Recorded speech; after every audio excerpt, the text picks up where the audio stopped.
அன்பர்களே வணக்கம். நாம் இன்னைக்கு வீடியோ பதிவில் எதை பற்றின தகவலை பார்க்க போகிறோம் அப்படின்னா, சனி பகவானால் ஒவ்வொரு ராசிக்காரர்களும் இந்த சனி பெயர்ச்சினால் என்ன செய்வாங்கன்னா பாதிப்படைகிற ராசிக்காரர்கள் இருந்தீங்க அப்படின்னா, நான் சொல்லக்கூடிய இந்த விஷயத்தை நீங்கள் பண்ணி நீங்கள் உங்களுடைய இடுப்புலையோ உங்களுடைய கையிலையோ நீங்கள் கட்டிக்கிட்டீங்க அப்படின்னா சனி பகவானால் வரக்கூடிய பாதிப்புகள் நீங்கும். சரிங்களா?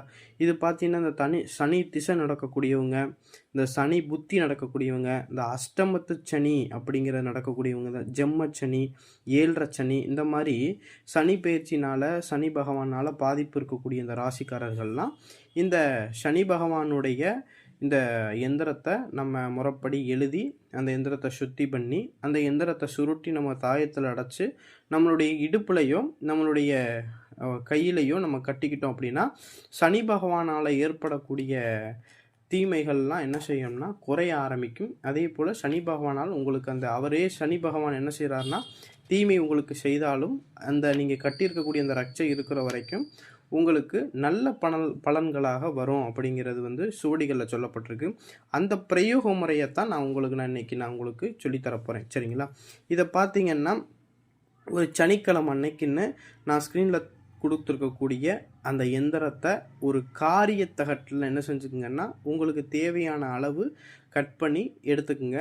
அந்த எந்திரத்தை நீங்கள் என்ன செய்கிறீங்கன்னா நான் ஸ்க்ரீனில் கொடுத்துருக்கக்கூடிய எந்திரத்தை அந்த காரியத்தகட்டில் எழுதிக்கிட்டு அந்த எந்திரத்துக்கு பார்த்திங்கன்னா மஞ்சள், குங்குமம், பால், பன்னீர், சந்தனம் இந்த பொருட்களை எல்லாம் வச்சு அந்த எந்திரத்துக்கு அபிஷேகம் செஞ்சுட்டு அந்த எந்திரத்தை ஒரு வாழை இலையில் வச்சு நீங்கள் என்ன செஞ்சுருங்கன்னா தேங்காய், வாழைப்பழம், வெத்தலை, பூ, பழம் இதெல்லாம் வச்சு என்ன செஞ்சணும் பூஜை போட்டுட்டு, அதாவது பச்சரிசி சாதத்தில் எள்ளு போட்டு என்ன செஞ்சுருங்கன்னா சாதம் வச்சு கொஞ்சம் நெய் விட்டு அந்த சாதத்தை அந்த சனீஸ்வர பகவானுக்கு நெய்வேத்தியமாக வச்சுட்டு நீங்கள் பூஜை போட்டு முடித்த பிறகு நான் ஸ்க்ரீனில் கொடுக்கக்கூடிய மந்திரத்தை ஒரு 1008 உரு அந்த எந்திரத்துக்கு கொடுத்து முடித்த பிறகு அந்த எந்திரத்தை சுருட்டி ஒரு வெள்ளி தாயத்தில் அடைச்சி நீங்கள் என்ன செஞ்சுக்கணும்னா உங்கள் இடுப்புலையும் கருப்பு கயிறு போட்டு இடுப்புலையும் கட்டிக்கிறலாம், இல்லை அப்படின்னா வலது மணிக்கட்டுலையும் கட்டிக்கிறலாம். சரிங்களா?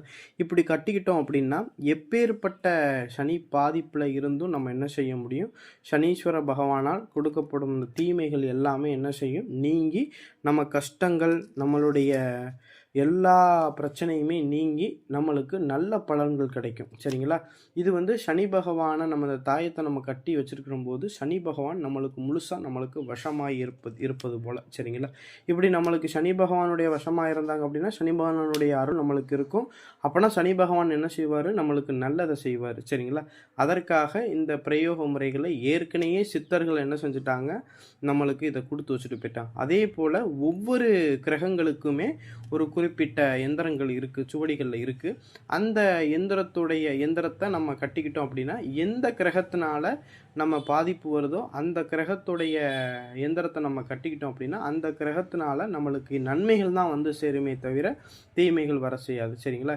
இதுதான் அப்படின்னா நவக்கிரக பந்தனம்னு சொல்கிறது. சரிங்களா? நவக்கிரக பந்தனம் அப்படின்னா கிரகங்கள் ஒவ்வொரு எந்த கிரகம் நம்மளுக்கு தீமை கொடுக்கறதுன்னு தெரிஞ்சுக்கிட்டு அந்த கிரகத்துக்கு தகுந்த மாதிரி நம்ம அந்த தாயத்தை நம்ம போட்டுக்கிட்டோம் அப்படின்னா அந்த கிரகம் நம்மளுக்கு நல்லது மட்டுமே செய்யும். சரிங்களா? தீமைகள் ஒருபோதும் செய்யாது அப்படிங்கிறது சுவடிகளே சொல்லப்பட்டிருக்கு. சரிங்களா?